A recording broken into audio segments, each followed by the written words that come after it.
فروجهن ولا يبدين زينتهن الا ما ظهر منها وَلْيَضْرِبْنَ بِخُمُرِهِنَّ عَلَى جُيُوبِهِنَّ وَلَا يُبْدِينَ زِينَتَهُنَّ إِلَّا لِبُعُولَتِهِنَّ أَوْ آبَائِهِنَّ أَوْ آبَاءِ بُعُولَتِهِنَّ أَوْ أَبْنَائِهِنَّ أَوْ أَبْنَاءِ بُعُولَتِهِنَّ أَوْ إِخْوَانِهِنَّ أَوْ بَنِي إِخْوَانِهِنَّ أَوْ بَنِي أَخَوَاتِهِنَّ أَوْ نِسَائِهِنَّ أَوْ مَا مَلَكَتْ أَيْمَانُهُنَّ أَوِ التَّابِعِينَ غَيْرِ أُولِي الْإِرْبَةِ مِنَ الرِّجَالِ أَوِ الطَّفْلِ الَّذِينَ لَا يَظْهَرُوا عَلَى عَوْرَاتِ النِّسَاءِ وَلَا يَضْرِبْنَ بِأَرْجُلِهِنَّ لِيُعْلَمَ مَا يُخْفِينَ مِنْ زِينَتِهِنَّ وَتُوبُوا إِلَى اللَّهِ جَمِيعًا أَيُّهَا الْمُؤْمِنُونَ لَعَلَّكُمْ تُفْلِحُونَ. یہ لمبی آیت ہے.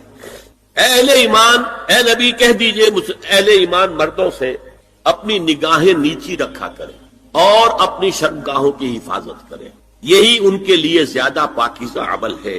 ان اللہ خبیر بما یصنعون، اور جو کچھ وہ کر رہے ہیں اللہ اس سے واقف. وَقُلْ لِلْمُؤْمِنَاتِ يَغْضُضْنَ مِنْ أَبْصَارِهِنَّ، اور مومن عورتوں سے بھی کہہ دیجئے کہ وہ اپنی نگاہیں جو ہیں نیچی رکھا کریں. وَيَحْفَظْنَ فُرُوجَهُنَّ، اپنی شرمگاہوں کی حفاظت کریں. وَلَا يُبْدِينَ زِينَتَهُنَّ إِلَّا مَا ظَهَرَ مِنْهَا، اور اپنی زینت کو ظاہر نہ کیا کریں سوائے اس کے کہ جو بالکل ظاہر ہو جائے، از خود ظاہر ہو. دیکھیے سب سے پہلے میں آپ کو بتا چکا ہوں کہ یہ گھر کے اندر کا پردہ ہے. نگاہیں نیچی رکھنا گھر کے مرد بھی اور گھر کی عورتیں. یہ کیوں کہا گیا؟ آج آپ کے علم میں نہیں ہوگا انسیسٹ کس قدر تیزی سے پھیل رہا ہے مغرب کے اندر. انسیسٹ کہتے ہیں باپ کا اپنی بیٹی سے ملوث ہو جانا، ماں کا اپنے بیٹے سے ملوث ہو جانا، بہن بھائیوں کا آپس میں زناکاری کرنا، یہ انسیسٹ کہنا. اس وقت امریکہ میں سب سے زیادہ جو پریکٹس ہے وہ سائیکیٹرسٹ کی ہے. بڑی فیسیں ہیں، بڑی دوائیں ہیں. جو فارماسیوٹیکل انڈسٹری ہے اس میں بھی سب سے زیادہ فلرشنگ وہ دوائیں ہیں کہ جو ذہنی امراض کی. اور مجھ سے وہاں کئی سائیکیٹرسٹ نے کہا ذہنی امراض کا سب سے بڑا سبب انسیسٹ ہے. بیٹی سے زنا کیا ہے باپ نے، بیٹی کے دل پر جو داغ لگ گیا ہے اس کا دماغی توازن ٹھیک نہیں. بہن سے زنا کیا بھائی نے، اور یہ نہ سمجھیے کہ آپ کے ہاں نہیں ہو رہا، یہ وبا آ چکی ہے. کہیں آپ نے اخبار میں پڑھا ہوگا بیٹی نے جا کر تھانے میں خبر دی کہ باپ نے میرے ساتھ یہ حرکت. یہ ساری چیزیں آج ہو رہی ہیں. اس لیے کہ جب زنا کے جو دوائی ہیں، داعیات ہیں، جو زنا کی ترغیب ہے وہ پھیلی ہوئی ہوگی، عام ہوگی، تو راستے نکالے گا. گھروں میں مرد بھی اپنی نگاہیں نیچی رکھیں. کیا مطلب؟ باپ بھی اپنی بیٹی کو گھور کر نہ دیکھے. بیٹی بیٹی ہے، لڑکی ہے. جوان بھائی بھی اپنی جوان بہن کو گھور کر نہ دیکھا. نگاہیں نیچی رکھیں. یہ نگاہیں نیچی رکھنا بازار میں چلتے ہوئے نہیں ہے، وہ تو سوسائڈ ہو جائے گی، موت آ جائے گی، کوئی گاڑی آپ کو روک دے گی. یہ گھر کے اندر ہے. اور اس لیے ہے کہ بہرحال باپ مرد ہے، بیٹی عورت ہے. میں نے آپ کو فرائیڈ کی بات بتا دی ہے. وہ تو کہتا ہی ہے کہ باپ اگر محبت بری نگاہ بیٹی پر ڈال رہا ہے اس میں سیکس ہے، سیکس کا جذبہ ہے. اگر ماں بیٹے پر محبت بری نگاہ ڈال رہی ہے تو سیکس ہے. ایڈیپس کمپلیکس مشہور ہے اس کا. لیکن اپنی جگہ یہ ہے کہ باپ مرد ہے، بیٹی بھائی مرد ہے، بہن.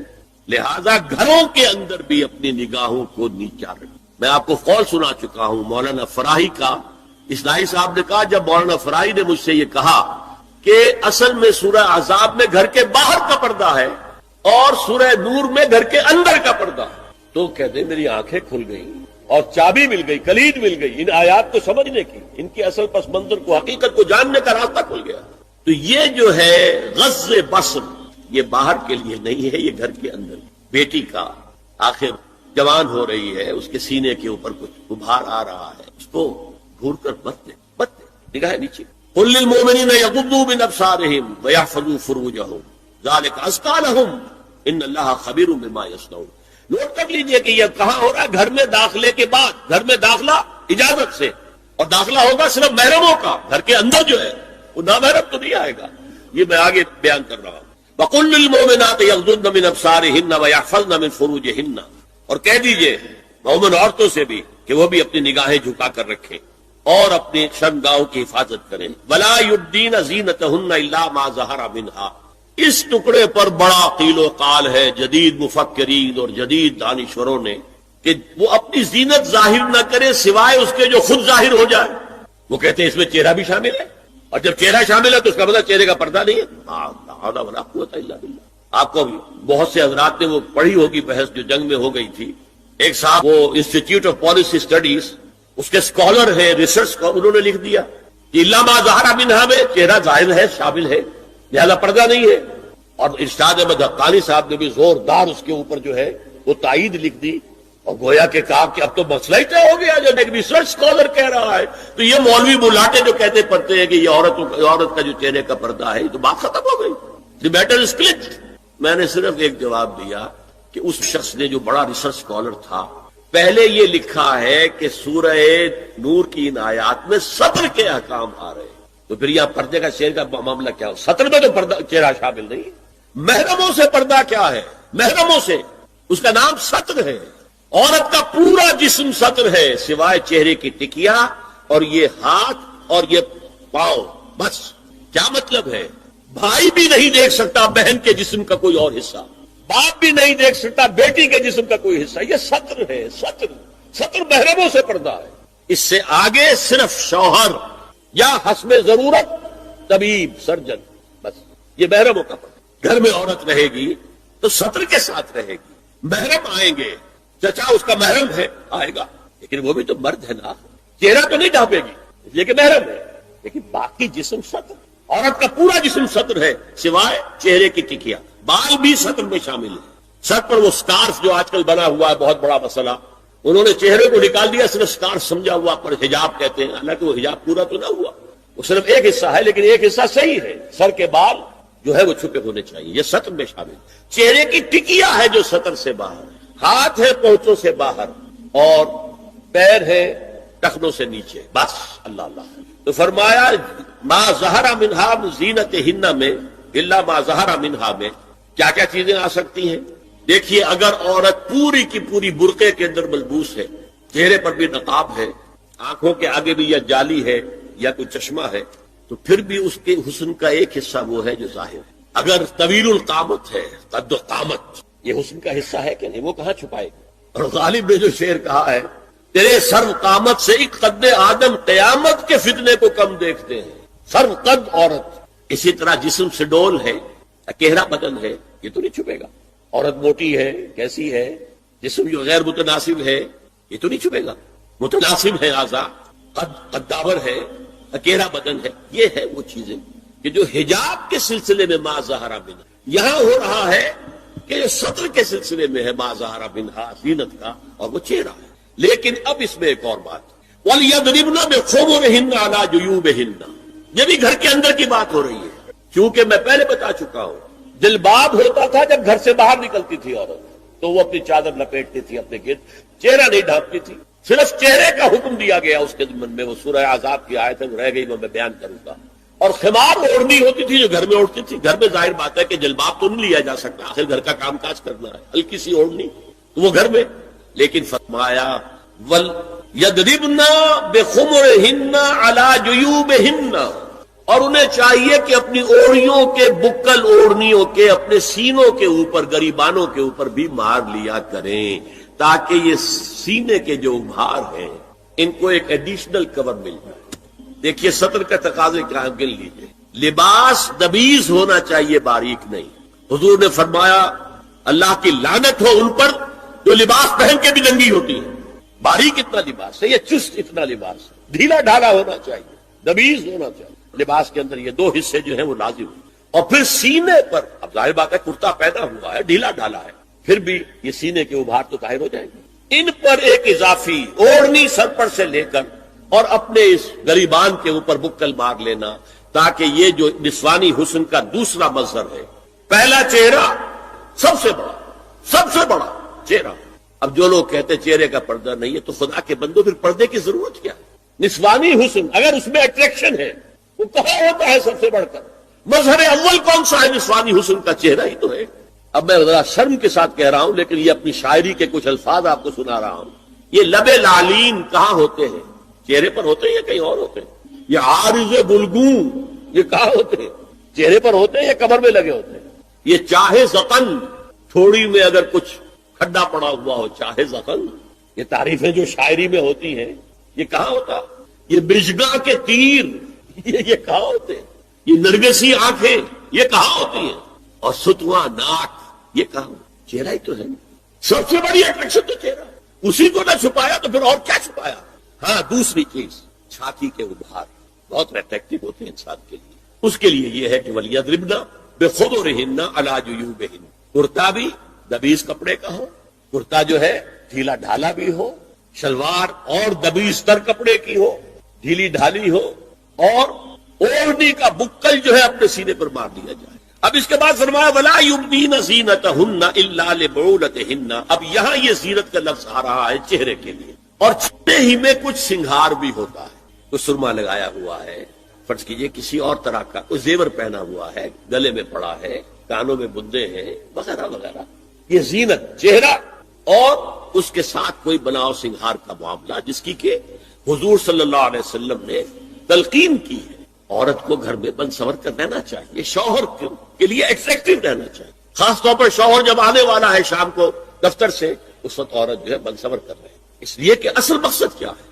جتنی بھی انسان میں سیکشول انرجی ہے وہ مرکوز رہے شوہر اور بیوی کے درمیان، یہ فلسفہ ہے۔ اس کے بعد وہ نوجوانی کا دور، وزینت جوانی کا دور، وہ تفاخر بینکم، وہ جوانی اپنی پوری شدت کو، شباب اپنی پوری طاقت کو آ رہا ہے۔ اس کے بعد ڈھلوان شروع ہوئی، وہ تکاثر فی الاموال والاولاد۔ اب تمثیل پر غور کیجئے، کمثل غیث اعجب الکفار نباتہ ثم یہیج فتراہ مصفرا ثم یکون حطاما۔ یہ وہی سائیکل، انسانی زندگی کا یہ سائیکل ہے، بچپن ہے، پھر اس کے بعد نوجوانی ہے، جوانی ہے، پوری طاقت کو پہنچنا ہے، شدت کو پہنچنا ہے، حتی اذا بلغ اشدہ، اور پھر اس کے بعد بڑھاپا ہے، ادھیڑ عمر ہے، بڑھاپا ہے۔ اسی طریقے سے یہ ایک نباتاتی سائیکل چل رہا ہے، کمثل غیث، جیسے مثال ہے بارش کی، اعجب الکفار نباتہ، یہاں پہ کفار کے لفظ کو اس کفر کے ساتھ اب سمجھ لیجئے، کفر کے لغوی معنی میں نے آپ کو بتایا تھے، دبا دینا، چھپا دینا، اور یہاں تقریباً اجماع ہے مفسرین کا، یہاں کفار سے مراد وہ کافر نہیں ہے کہ جو اللہ کا انکار کرے یا رسول کا یا آخرت کا یا قیامت کا یا قرآن کا، کفار سے مراد یہاں ہے جو کاشتکار ہے، اس لیے کہ کاشتکار بھی زمین میں بیج ڈالتا ہے، بیج کو دباتا ہے، پھر وہاں سے کھیتی جو ہے لہلہائے گی اور ابھرے گی۔ تو کمثل غیث، جیسے زراع کا لفظ آیا ہے سورہ فتح کے آخر میں، زراع عجب یعجب الزراع، جس کو کہ جب بارش ہوتی ہے اور کھیتی جو ہے اپنی سوئی نکالتی ہے اور وہ چھوٹی چھوٹی سی پتیاں سامنے نمودار ہوتی ہے تو کاشتکار کا دل باغ باغ ہو جاتا ہے، وہاں پر بھی یہ لفظ آیا۔ تو فرمایا کمثل غیث اعجب الکفار نباتہ، بارش سے جو نباتات کا جو ظہور ہوا اس سے وہ کاشتکار کا دل باغ باغ ہو جاتا ہے، ثم یہیج، پھر وہ اپنی پوری قوت پر آتی ہے وہ کھیتی۔ حاجہ یہیجو جو ہے یہ آتا ہے کسی چیز کے جوش مارنے کے لیے، چنانچہ کہا جاتا ہے حاجت دم، خون نے جوش مارا، حاج الفحل، نر اونٹ جو تھا وہ جوش میں آیا، بفر گیا، حیجت یا حیجت الشر والحرب والبعیر، کسی شے کو جوش دلانا، یہ حیج یحیج تحییجن آتا ہے۔ اسی کو نوٹ کیجئے کہ ایک لفظ اردو میں مستعمل ہے، اس کا مادہ یہ حیجان، حیجان کی کیفیت، حیجانی کیفیت، یہ حاجہ یہیجو سے لفظ حیجان ہے کہ جو ہماری ادبی جو لٹریری اردو ہے بہرحال اس کے اندر بہت معروف ہے۔ تو یہاں فرمایا کہ کھیتی ظاہر ہوئی، بارش ہوئی تھی، اب آپ نے دیکھا کہ اس کے بعد ہریاول جو ہے، سبزہ جو ہے معلوم ہوتا ہے کہ اس جو بالکل بے آب و گیا ریت پڑا ہوا تھا، بے آب و گیا مٹی تھی، اس کے اندر اب سبزہ نمودار ہو گیا۔ پھر اس کے بعد ثم یہیج، پھر وہ فصل جو ہے لہلہاتی ہے، اپنی پوری قوت کو آتی ہے، جوش مارتی ہے، فتراہ مصفرا، پھر تم دیکھتے ہو زرد پڑ، کچھ دیر کے بعد اب وہ چاہے گھاس بھی تھی، وہ کچھ عرصے کے بعد وہ گھاس جو ہے وہ زرد پڑ جائے۔ کھیتی بھی جب پختگی کو آتی ہے، اب جیسے کہ گیہوں کی فصل ہے، شروع میں تو وہ بڑا ہریالی کا منظر نظر آئے گا، لیکن جب فصل پکنے پہ آئے گی ثم تراہ فتراہ مصفرا، تو تم اس کو دیکھتے ہو کہ اب وہ زرد پڑ گئی، ثم یکون حطاما، پھر وہ فصل کٹ گئی تب بھی۔ اور اگر صرف چراگاہ کی دنیا میں آپ کو معلوم ہے کہ بہت بڑے بڑے رقبے ہیں چراگاہوں پر مشتمل، کوئی فصل نہیں ہوتی وہاں، یہ سارا سینٹرل ایشیا کے جو پلینز ہیں رشیا کی، میں بہت بڑے رقبے جو ہے اس طرح کے ہیں، جو اسٹریپس کہلاتی ہیں، کہ جو یہ سطح مرتفع کے جو ڈھلوانے ہوتی ہیں جن پر سب سے زیادہ قوی لوگ پیدا ہوتے ہیں، یہ تمام لوگ جو پہاڑی سطح مرتفع کے علاقوں کے رہنے والے، یہ منگولز بھی وہیں کے تھے، پھر اسی طریقے سے یہ برہٹا جو ہے ہندوستان کے اندر، یہ بھی وہ سطح مرتفع دکن کی جو ہے اس کے لوگ ہیں، کہ ان کے ہاں بس کام یہی ہے کہ وہ ان کے جو بھی جانور ہیں وہ بارش ہوئی اور وہ سبزہ ہوا اور اس کے اوپر وہ چرتے پھر رہے ہیں، اور باقی یہ کہ اس گھوڑے کے اوپر سوار ہو کر یہی قبائل تھے کہ جو پھر نکلتے تھے تو دنیا میں کوئی ان کا مقابلہ نہیں کر سکتا، وہ ٹیلا ہو، وہ چنگیز ہو، کہاں سے چل کر کہاں پہنچا ہے، یہ تمام کے تمام یہ حقائق جو ہیں ہسٹوریکل ایچ جی ویلز نے بڑی خوبصورتی سے بیان کیے۔ بہرحال یہاں پر یہ دیکھیے کہ اس کے بعد کیا ہوتا ہے، وہ سبزہ بھی ہے تو پھر کچھ عرصے کے بعد وہ دھوپ کی وجہ سے وہ جل جائے گا، زرد ہو جائے گا، اور وہ بھربھرا سا ہو کر پھر وہ پاؤں تلے رودا جائے گا، اور کچھ عرصے کے بعد مٹی ہو کر مٹی میں مل جائے گا، پھر اس کا کوئی وجود ہی نہیں ہوگا۔ وہ سبزہ، وہ ہریالی، وہ تر و تازگی وہ ختم ہوئی، پھر معلوم ہوا کہ پھر وہی خاک اڑ رہی ہے، پھر وہی ویرانی ہے، پھر وہی ریگزار کا ایک منظر ہے۔ اور چونکہ عرب کا پس منظر ہے خاص، جس میں کہ یہ قرآن مجید نازل ہو رہا ہے، تو یہ پورا کا پورا اس کا پس منظر واضح ہو گیا۔ تو جیسے یہ سائیکل ہے، اب ہمارے ہاں فصلوں کا معاملہ، بیج ڈالا ہے، باقاعدہ فصل ہوئی ہے، لیکن وہاں بھی تو یہ ہوگا، فصل جب کٹ جاتی ہے تو کیا ہوتا ہے؟ اس کے بعد تو وہاں پر یہی ہے کہ کچھ تھوڑا بہت جو ہے وہ اڑتے پھر رہے ہیں، وہ تنکے ہیں کہ جو توڑی کے تنکے ہیں، توڑی بھی اگر فرض کیے جمع کر لی گئی ہے تو کہیں کہیں جو اس کے باقیات و صالحات ہیں وہ ہے، ہوا انہیں لیے پھر رہی ہے۔ اب وہ منظر خوشنما نہیں رہا۔ یہ سائیکل ہے نباتاتی جو اس دنیا میں چند مہینوں کی سائیکل ہوتی، لیکن یہ کہ انسان کی زندگی کا یہی سائیکل ہے، جس گھر میں بھی نئی ولادت ہوئی ہے، بچہ پیدا ہوا ہے، خوشی کے شادیانے بجائے جا رہے ہیں، خوشیاں منائی جا رہی ہیں، پھر وہ بچہ بڑھا ہوتا ہے، پھر اس میں طاقت آتی ہے، وہ جوانی کو پہنچتا ہے، اس کی امنگیں ہیں، اس کے ولولے ہیں، اس میں تفاخر پیدا ہوتا ہے، زینت و تفاخر، پھر یہ کہ اس کی جو ہے ایک ڈھلوان آتی ہے۔ اب چہرے پر بھی زردی آتی ہے، فتراہ مصفر، چہرے پر جھریاں پڑ رہی ہیں، بال جو ہے سیاہ نہیں رہے، سفید ہو گئے ہیں، ہو کے آخر کار بڑھاپا آئے گا، موت آئے گی، اور وہ قبر میں اتار دیے جائیں گے، اور کچھ عرصے کے بعد مٹی ہو کر مٹی میں مل جائیں گے۔ تو یہ ہے وہ سائیکل، ہیومن لائف سائیکل، اور یہ ہے وہ نباتاتی سائیکل جو ہے بوٹینیکل سائیکل۔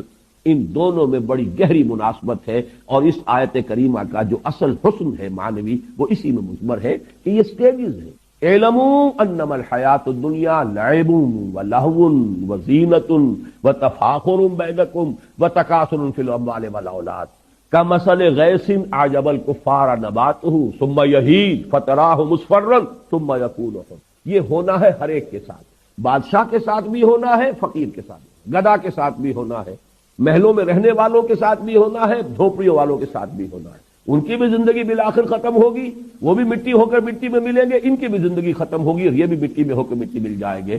لیکن وفی الآخرۃ عذاب شدید ومغفرۃ من اللہ ورضوان، وہاں ہے دوام مستقل، وہ جو انجام آئے گا آخرت میں یا تو پھر عذاب ہے بہت سخت، وفی الآخرۃ عذاب شدید ومغفرۃ من اللہ ورضوان، اور پھر دوسری شکل ہے اور مغفرت اللہ کی طرف سے اور اللہ کی رضا۔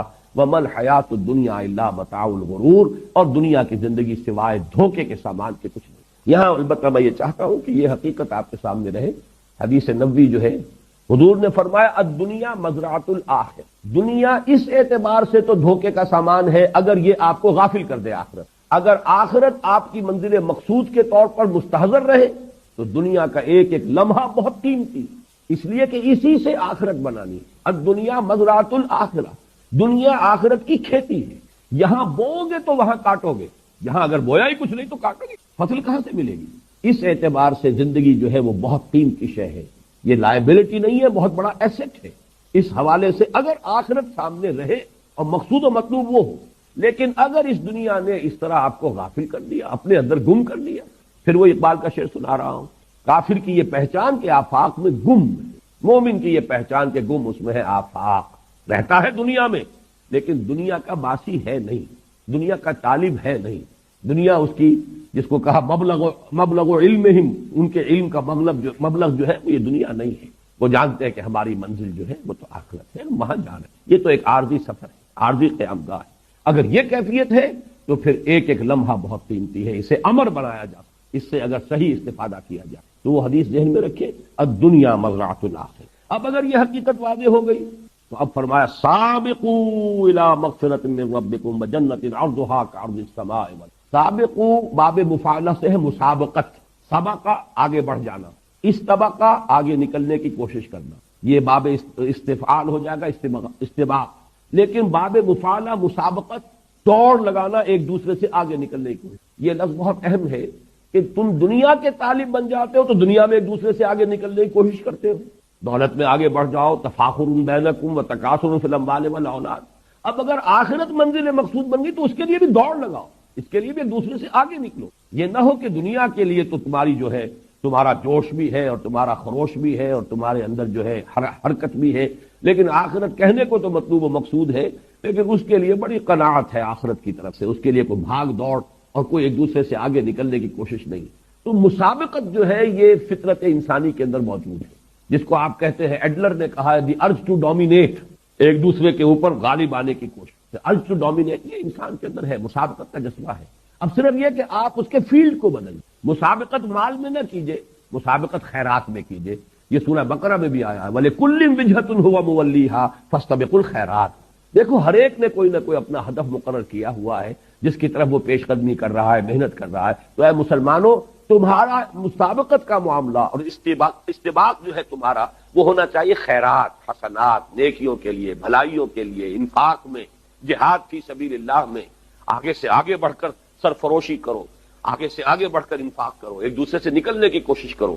تو دین کے معاملے میں یہ مسابقت محمود ہے، یہ ناپسندیدہ شے نہیں ہے، جس کی کہ مثالیں ہمیں صحابہ کرام میں ملتی ہیں کہ حضرت عمر فرماتے ہیں کہ غزوہ تبوک کے موقع پر جب حضور نے کہا ہے کہ بڑا کڑا وقت آ گیا ہے دین کے لیے، اب جو بھی کوئی لا سکتا ہو لے کر آئے، ضرورت ہے پیسے کی، مال کی، اس لیے کہ بہرحال اسلحہ فراہم کرنا ہے، سواریوں کا بندوبست کرنا ہے، رسد کا بندوبست کرنا ہے۔ تو حضرت عمر فرماتے ہیں کہ اتفاقاً اس وقت میرے پاس دولت بہت تھی۔ یہ اتفاقاً کا لفظ سمجھ لیجئے، کیوں تھی؟ اس لیے کہ کاروباری آدمی جو ہوتے یہ سب تاجر تھے، عرب کے سب لوگ مہاجرین سب کے سب تاجر تھے۔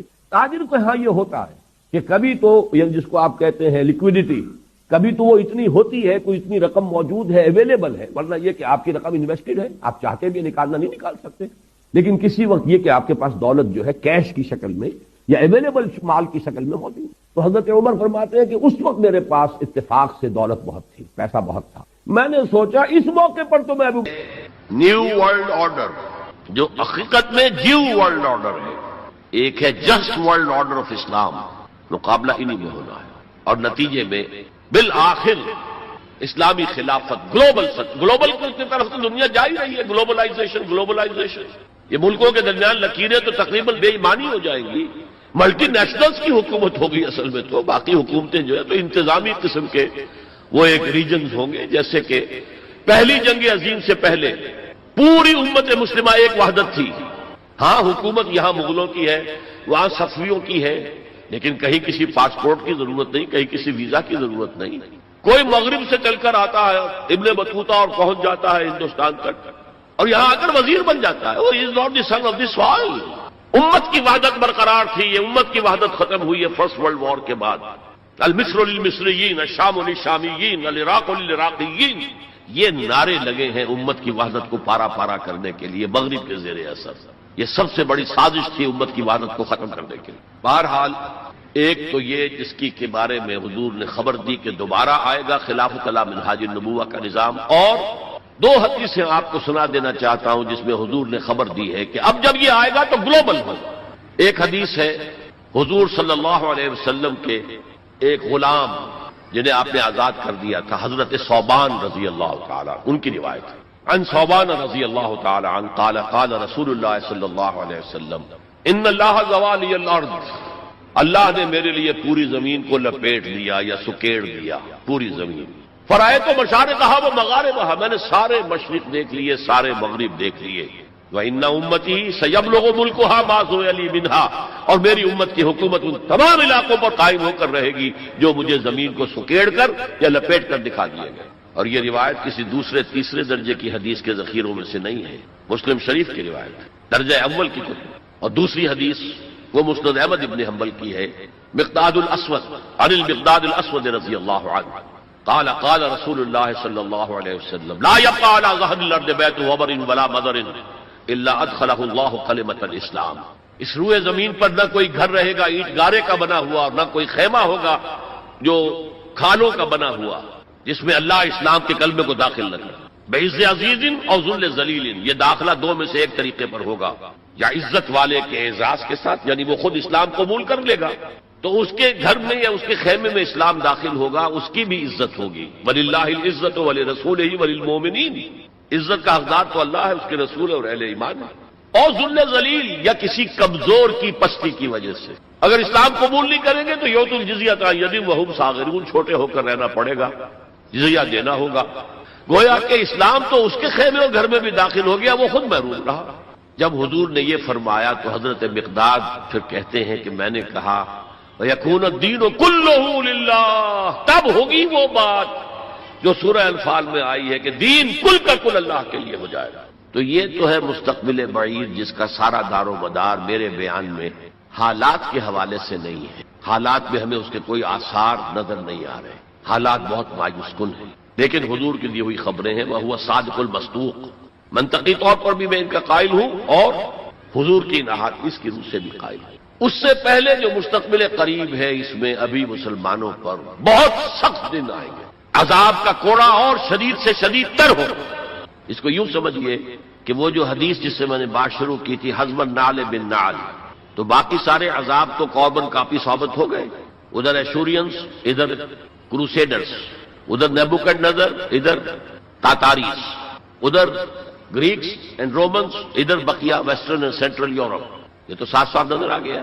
جو پچھلی صدی میں ہوا یہودیوں کے ساتھ 6 ملین آف دیم ڈیسیمیٹڈ، ختم کیے گئے ہٹلر کے ہاتھوں.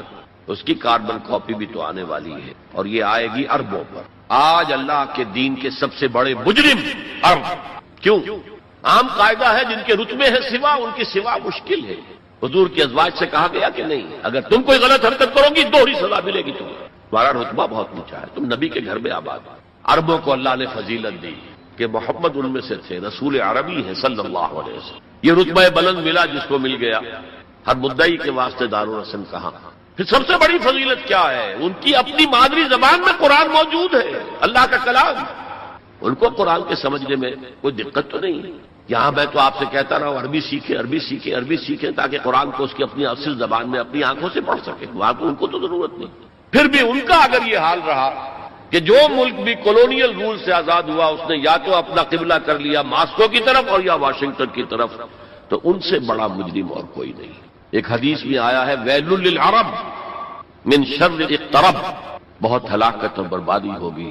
ایک مرتبہ ام سلمہ رضی اللہ تعالی عنہا نے ام المومنین پوچھا کہ یہ جو آپ فرما رہے ہیں کہ اتنی بڑی تباہی آئے گی، اتنے بڑے مسلمانوں کے اوپر برے حالات آئیں گے، تو عرب کچھ روز کہاں ہوں گے؟ فرمایا العرب یومئذ قلیل، بہت کم رہ جائے. بہت بڑی تباہی آنے والی. اور اس کا نقطۂ آغاز کیا ہوگا؟ ویسے تو ہے جو کچھ ہو رہا ہے فلسطین میں، اسے وہ 30 کروڑ عرب بھی دیکھ رہے ہیں اور باقی 100 کروڑ مسلمان باقی بھی دیکھ رہے ہیں. ٹک ٹک دیدم دم نہ کشیدم، وہ آئی سی جو ہے وہ بھی زیادہ آئی سی بن کر رہ گئی اور کچھ نہیں. کوئی کسی طرف سے احتجاج تک نہیں ہے. امریکہ شیرون کو مین آف دی پیس کا خطاب دے رہا ہے، صابرہ اور شتیلہ کا قاتل، درندہ. اور جو کچھ کر رہا ہے فلسطینیوں پر وہ آج ہم اپنی آنکھوں سے دیکھ رہے ہیں ٹیلی ویژن کے اوپر. کس طرح بلڈوزرز آتے ہیں ان کے گھروں پر گھر گراتے چلے جاتے ہیں. کس طریقے سے F-16 اوپر دندنا رہے ہیں، ہیلی کاپٹر دندنا رہے ہیں. اور ان کے پاس کیا ہے سوائے اپنی جان پیش کرنے کے؟ سوسائڈ جو ہے اٹیک، اس کے سوا کیا ہے؟ یا پہلے وہ صرف پتھر مارتے تھے، اینٹیں روڑے، اللہ اللہ خیر. تو یہ ضربت علیہم الذلۃ والمسکنۃ وباؤوا بغضب من اللہ تو پہلے ہی ہو چکا ہے. لیکن جن دو چیزوں پر یہودیوں کا اور west white Anglo Saxon Protestants کا اتفاق ہے، وہ ایجنڈا 4 نکاتی ایجنڈے پر یہ متفق ہے. نمبر 1، جلد از جلد وہ جنگ ہونی چاہیے جس کی خبر بائبل میں دی گئی ہے، ارمگیڈون. بائبل کی آخری کتاب ہے ریویلیشنز، مکاشفات یوحنا. یہ یوحنا جان جو ہے یہ حضرت یحییٰ نہیں، حضرت مسیح کے حواریوں میں سے ایک جان ہے، ان کے مکاشفات ہیں. اور اس میں یہ ہے کہ ایک بہت بڑی جنگ ہوگی تاریخ انسانی کی، ارمگیڈون. اور اگر آپ دیکھیں گے ڈکشنری میں تو لکھا ملے گا very big war which will be fought between the forces of good and evil before the end of this world. Armageddon جلد از جلد ہونی چاہیے. نمبر 1، عراق پر حملہ اس کا نقطۂ آغاز ہے.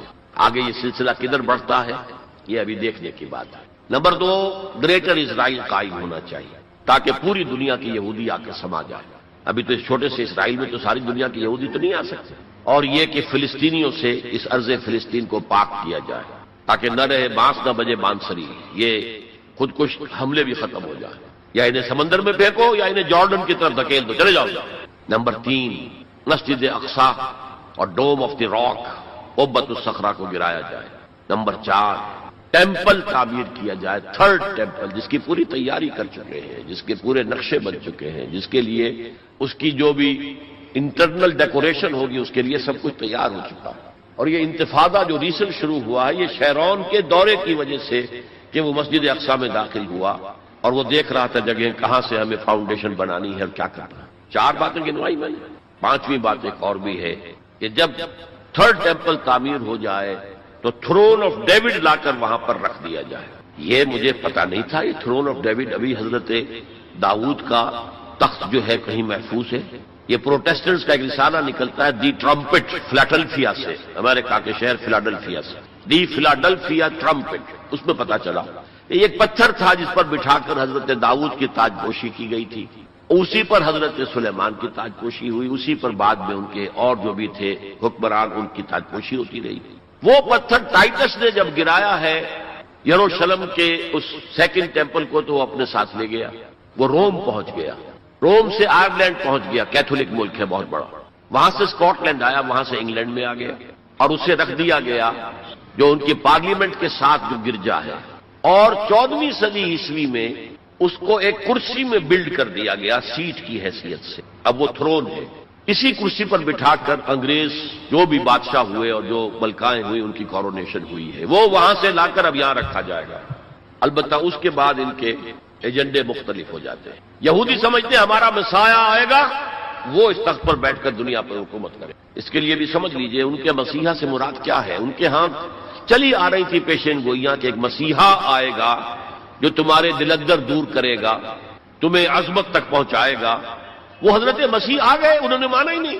تو وہ پیشن گوئی جو ہے ابھی موجود ہے. The position is vacant. ابھی تک وہ مسیح نہیں آیا. They are waiting for their مسیح. اس لیے کہ مسیح کو تو مانا نہیں. اور عیسائیوں کا خیال ہے حضرت مسیح کا جو 2nd نزول ہوگا، 2nd کمنگ، تو وہ اس تخت پر بیٹھ کر حکومت کریں گے پوری دنیا. یہ ایجنڈا ہے. کوئی سبب معلوم ہو سکا ہے آج تک کہ عراق پر کیوں حملہ کیا گیا؟ اور کمال ہے کہ اس قوم نے پھر اسی شخص کو منتخب کر لیا.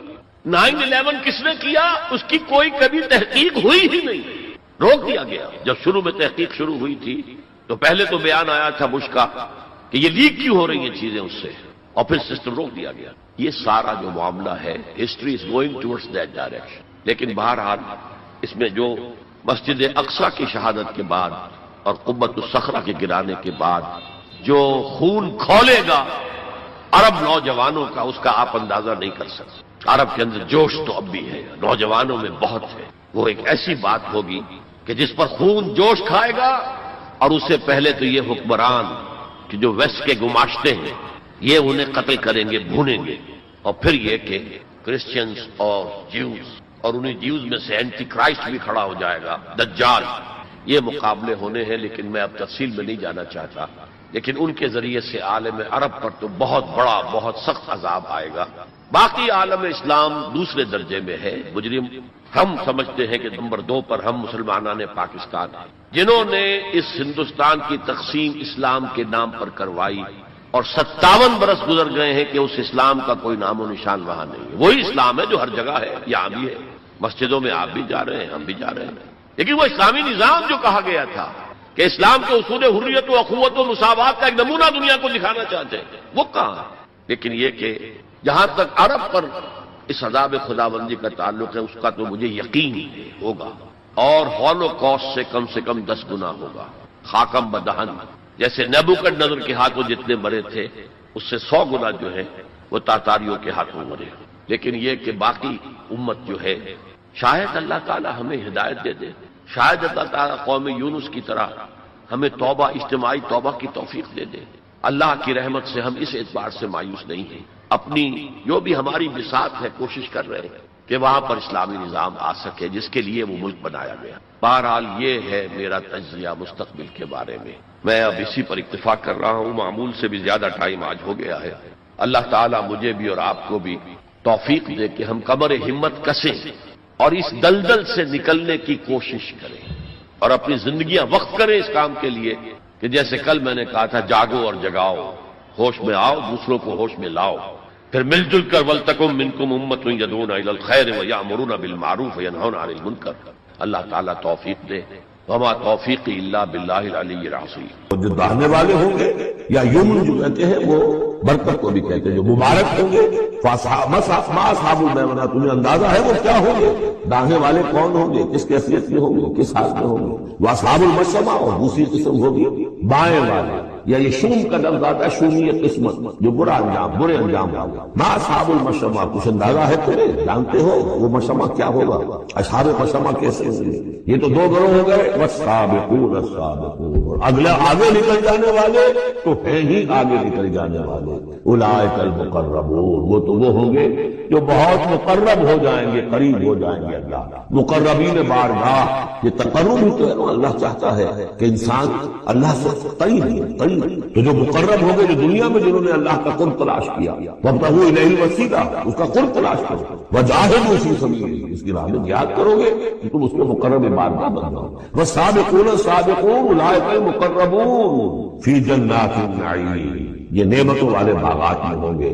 سلۃ من الاولین وقلیل من الآخرین، یہ بڑی تعداد میں ہوں گے پہلوں میں سے اور تھوڑے ہوں گے پچھلوں میں. بعض لوگوں نے تو یہ سمجھا کہ پہلوں سے مراد ہے پہلی امت ہے اور پچھلوں سے مراد ہوئی ہے. پھر یہ امت اس اعتبار سے تو اس امت کی جو ہے بجائے فضیلت کے درجہ کم ثابت ہوا. صحیح بات یہ ہے ہر امت میں سابقون الاولون والمہاجرون والانصار والذین اتبعوہم بإحسان، یہ ہر امت میں رہے، ہر دور میں رہے. ابھی وہ معاملہ ختم نہیں ہوا. کوئی صدیقین کے مقام کو پہنچیں گے، کوئی شہادت کا مقام عظمیٰ حاصل کریں گے، کوئی عام مومن صالحین جو ہے اس مقام پر رہ جائیں گے. اسی طریقے سے سابقون الاولون اور آگے نکل جانے والے اور اصحاب الیمین، وہ جو بھی پیچھے ان کے آ رہے ہیں، والذین اتبعوہم بإحسان بھی ہوں گے، عام صالحین میں مومنین بھی ہوں گے. تو مراد یہ ہے کہ اس امت میں بھی جو اس سے پہلے تھے، جیسے حضور نے فرمایا خیر امتی قرنی ثم الذین یلونہم ثم الذین یلونہم، تو پہلے لوگوں میں زیادہ تعداد ہوگی مقربین کی.